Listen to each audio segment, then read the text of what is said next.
The Women's March, where ladies in vagina hats read poems about their period blood and complain that men aren't taking them more seriously.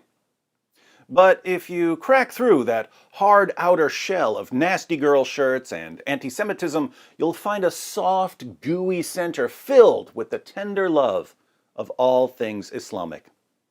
In my household, there was no room for helpless. And at that time, I knew that things were about to get ugly and that nothing was going to change without a fight. And so I turned to the only inspiration that I knew, and that was the Holy Quran, the Word of God that was given to Prophet Muhammad. Hearing a woman say that she turned to the Quran for inspiration is like hearing Abraham Lincoln say that he turned to John Wilkes Booth for inspiration. Speaking of U.S. presidents, yes, the Quran, the same Quran that Thomas Jefferson used as a reference when he authored the Declaration of Independence. you've got to love the logic here. When he was a law student, Thomas Jefferson bought a copy of George Sale's 2-volume translation of the Quran. Jefferson purchased the Quran so that he could understand the legal system of the Ottoman Empire, which was fighting periodic wars with Russia and various European nations. Now follow the logic. Jefferson bought a copy of the Quran when he was in law school. Therefore, when he was writing the Declaration of Independence, he must have used the Quran as a reference. There's no evidence that he used the Quran as a reference, but we'll declare that he did, because he had a copy. Sadly, that's about as airtight as arguments get at the Women's March. But they're not done yet, because if the Quran influenced Thomas Jefferson when he was writing the Declaration of Independence, it probably influenced James Madison when he was writing the First Amendment to the United States Constitution. And so is it surprising to you that our First Amendment rights, freedom of speech, freedom of religion, freedom of the press, free choice, and free will were all liberties that were awarded to humanity by God in the Quran 1400 years ago? So, in whatever world Muslim feminists live in, the Quran gave humanity these First Amendment rights. Here on Planet Reality, however, it ain't like that. In the Quran, Allah repeatedly orders Muhammad and his followers to violently subjugate people who reject Islam. Allah orders Muslims to fight people who believe the wrong things, who say the wrong things, and who do the wrong things. Muhammad ordered Muslims to kill people for leaving Islam and to kill people for criticizing him. How, in the name of common sense, do you look at this endlessly swirling toilet of totalitarianism that just won't flush and say, this is just like the rights we find in the First Amendment? Does heading to the Women's March magically transport you to opposite world, where up is down and down is up, where left is right and right is left, where freedom is oppression and oppression is freedom? Speaking of opposite world, and is it also surprising to know that the Quran is an avid supporter of women's rights? Woo! Women's rights. And get this, the Quran gave women rights equal to that of man. Equal. Really equal. Equal rights for women in the Quran. Surah 4, verse 34 of the Quran says that Muslim men can beat their wives into submission. Are Muslim women allowed to beat their husbands into submission? Equal. Really equal. Surah 4, verse 3 of the Quran says that Muslim men can marry up to 4 wives. Are Muslim women allowed to marry up to 4 men? Equal. Really equal. Surah 2, verse 282 of the Quran says that the testimony of a woman is half as reliable as the testimony of a man. Is the testimony of a man also half as reliable as the testimony of a woman? Equal. Really equal. Surah 33, verse 59 of the Quran says that Muslim women have to wear a veil. Do Muslim men have to wear a veil? Equal, really equal.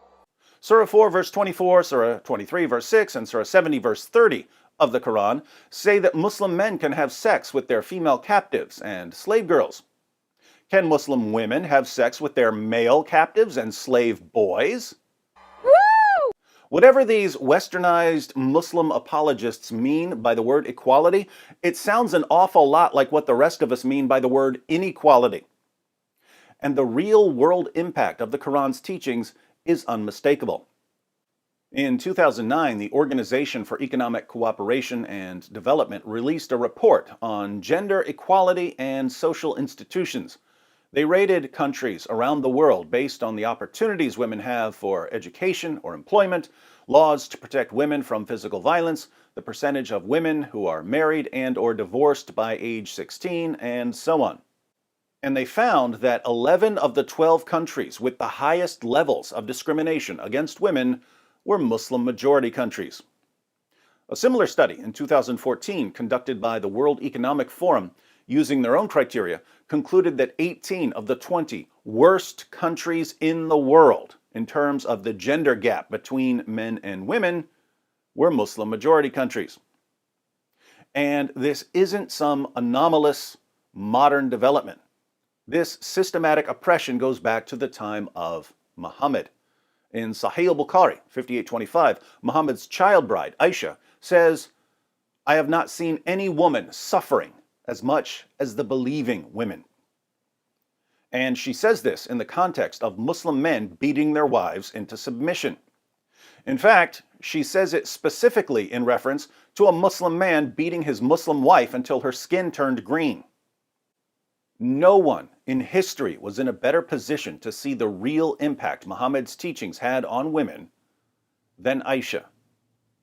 Aisha's assessment was that Muslim women were treated worse than any other women. Why? Because Muslim men had justification from Allah Himself to oppress women. Here we are 14 centuries later, and things haven't changed. The worst places in the world to be a woman are Muslim countries. And what do we hear at the Women's March? And women in the 7th century enjoyed liberties that many women don't have today. And so I can't help but wonder, is modernity taking us forward or is it taking us backwards? Now, think about this. The Quran is the greatest source of misogyny and oppression the world has ever seen. The speakers at the Women's March victimhood pageant had the media's eye and ear. The speakers had an unparalleled opportunity to call attention to the honor killings and female genital mutilation and wife beating and child marriages and forced marriages that are so prevalent in Muslim countries. But instead of doing something to help the victims of these practices, who frequently can't speak out for themselves, they chose to embrace the oppressors and actively promote Muhammad and the Quran. This tells me that when the leaders of the Women's March got together and said, "We're going to have a rally and make a difference for women," they meant no such thing. The Women's March isn't about helping women. It's about taking a handful of extremist political positions that most women would never accept and wrapping them up in feminist jargon with a pretty pink bow in order to convince women that these extremist positions are somehow essential to women's progress and that anyone who opposes these extremist positions is anti-women. We see this pattern just about everywhere nowadays. The primary task for proponents of certain extremist ideologies in the 21st century is to build a massive mob. If you can build a big enough mob, you can shout down everyone who disagrees with you, and you no longer need to make a rational case for your irrational position. If you can build a mob out of an entire gender, you can silence just about anyone. Fortunately, the speakers and leaders at the Women's March got too extreme and too stupid too quickly, and women started realizing that they were being manipulated. But the failure of the Women's March to do anything to help oppressed women in Muslim countries leaves that task for people who care more about women than they care about their personal agendas. For those of you who want to help victims of Islamic spousal abuse and Islamic honor killings and Islamic female genital mutilation, I suggest you start by exposing the nonsense that so-called feminists are saying about Muhammad and the Quran. People can't deal with a problem when they don't see a problem. If you'd like to show them the problem, here are a few videos that deal with some of the core issues. Learn the material, learn it well, pass it on, and be part of a revolution that goes beyond vagina hats and nasty girl shirts.